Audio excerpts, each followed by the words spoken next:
जरा सोचिए, क्या हो अगर शासन का हर एक वादा, हर एक नीति एक इंजीनियरिंग ब्लूप्रिंट जितनी ही सटीक और भरोसेमंद हो। आज हम एक ऐसे ही ढांचे को परत दर परत समझेंगे जिसका लक्ष्य ठीक यही करना है। ये एक ऐसी प्रणाली है जो संवाद को कह सकते हैं कि सटीकता और एक मकसद देती है। और इस पूरी सोच की नींव में एमजीआर का ये दर्शन है। देखिए, ये आकर्षक नारे गढ़ने के बारे में बिल्कुल नहीं है। ये तो एक ऐसा कम्युनिकेशन इंजन बनाने के बारे में है जहां हर एक पुर्जा, हर एक हिस्सा एक साथ मिलकर पूरी सटीकता से काम करता है। ये राजनीति को एक कला और एक विज्ञान दोनों की तरह देखने का नजरिया है। ठीक है, तो चलिए अब इसमें जरा गहराई से उतरते हैं। हम इस ब्लूप्रिंट के उन 5 स्तंभों को एक एक करके देखेंगे जो इसे इतना असरदार बनाते हैं, और समझेंगे कि ये असल में काम कैसे करता है। तो सबसे पहले आते हैं नियम। ये नियम किसी लंगर की तरह काम करते हैं। ये संदेश को किसी भी तरह के भटकाव से बचाते हैं और उसे हमेशा उसके असली मकसद से, उसकी जमीन से जोड़े रखते हैं। पहला और सबसे जरूरी नियम है कंटेंट फायरवॉल। आप इसे एक बहुत ही मजबूत फिल्टर की तरह सोच सकते हैं जो सारे शोर को, सारी गैर जरूरी बातों को बाहर ही रोक देता है। इसका एक ही मकसद है कि संदेश इतना साफ और सरल हो कि इसे कोई भी कहीं भी बिना किसी उलझन के आसानी से समझ सके। यहां पर अनुशासन का जो महत्व है वो बिल्कुल साफ दिखता है। विश्लेषण और भटकाव के बीच एक बहुत स्पष्ट रेखा खींच दी गई है। इसका सीधा सा मतलब है, सिस्टम की समस्याओं पर ध्यान दो, व्यक्तियों पर नहीं। और हां, बात हमेशा तथ्यों के आधार पर करो, भावनाओं या अटकलों के आधार पर नहीं। इसे कहते हैं स्रोत की सच्चाई का ताला, और ये सुनने वालों के साथ एक भरोसे का अनुबंध है। इसका मतलब ये है कि यहाँ किया गया हर एक दावा, हर एक बात एक मजबूत सबूत पर टिकी है। यहाँ अटकलों के लिए, सुनी सुनाई बातों के लिए कोई जगह नहीं है। इसी से जवाबदेही बनती है और लोगों का विश्वास मजबूत होता है। लेकिन देखिए, ये ढांचा सिर्फ आंकड़ों का खेल नहीं है। ये विश्लेषण में मानवीय मूल्यों को पिरोने की बात भी करता है। ये हमें याद दिलाता है कि हर डेटा के पीछे एक इंसान है, एक नागरिक है, जिसकी गरिमा और जिसकी निजता का सम्मान करना हमारे संविधान का मूल आधार है। हर संख्या एक कहानी कहती है और उस कहानी का सम्मान जरूरी है। तो नियम तो हमने देख लिए। अब सवाल यह है कि इन नियमों का इस्तेमाल करके एक असरदार कहानी कैसे बुनी जाती है।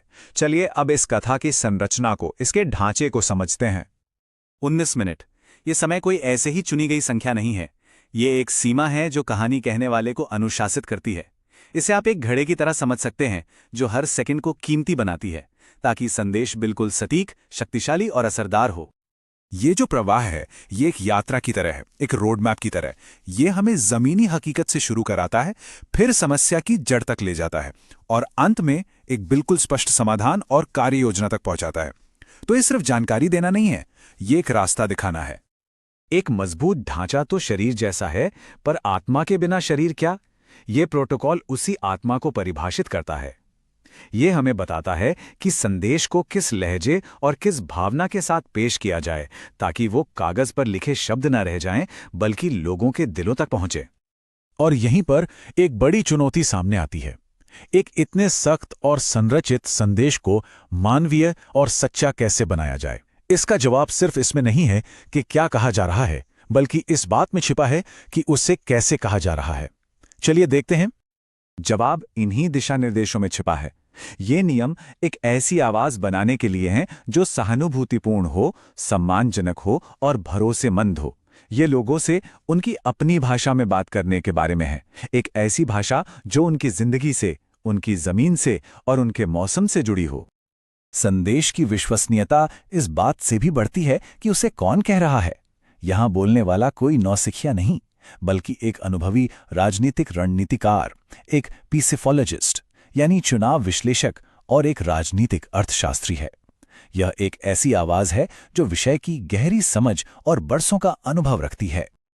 अब तक हमने इस ब्लूप्रिंट के कैसे और क्या को समझा, पर सबसे बड़ा सवाल है क्यों? इन सभी तत्वों को एक साथ क्यों जोड़ा गया है? इसका जवाब है शासन में सुधार का एक बड़ा लक्ष्य। यही इस पूरी कवायद का असली मकसद है। ब्रांडिंग से लेकर आखिरी कॉल टू एक्शन तक हर छोटा बड़ा हिस्सा एक बड़ी पहेली का हिस्सा है। हर चीज का एक ही मकसद है, बेहतर शासन की उस बड़ी तस्वीर को पूरा करना। और यही वो मूल दर्शन है जो इस ढांचे को सिर्फ एक संचार रणनीति से कहीं ज्यादा, कहीं बड़ा बना देता है। ये शासन का एक साधन बन जाता है। इसका उद्देश्य सिर्फ चुनाव जीतना नहीं, बल्कि बेहतर शासन देना है। ये सार्वजनिक संवाद में एक जिम्मेदारी की भावना लाता है, ताकि सूचना का इस्तेमाल लोगों को ताकत देने के लिए हो, ना कि उन्हें भरमाने या गुमराह करने के लिए। तो आखिर में ये सवाल उठता है, जब संवाद को इतने अनुशासन और मकसद के साथ इंजीनियर किया जाता है, तो एक नेता की अंतिम जिम्मेदारी क्या होती है? ये केवल सत्ता के बारे में नहीं है, ये उस सत्ता के साथ आने वाली एक गहरी जिम्मेदारी के बारे में है। अगर आप एक जनकेंद्रित नेता बनना चाहते हैं और अपने निर्वाचन क्षेत्र का उत्थान करना चाहते हैं, तो blueprintstrategies.ai से mgr@blueprintstrategies.ai पर संपर्क करें या 08042041602 पर कॉल करें। राजनीति से परे उद्देश्य।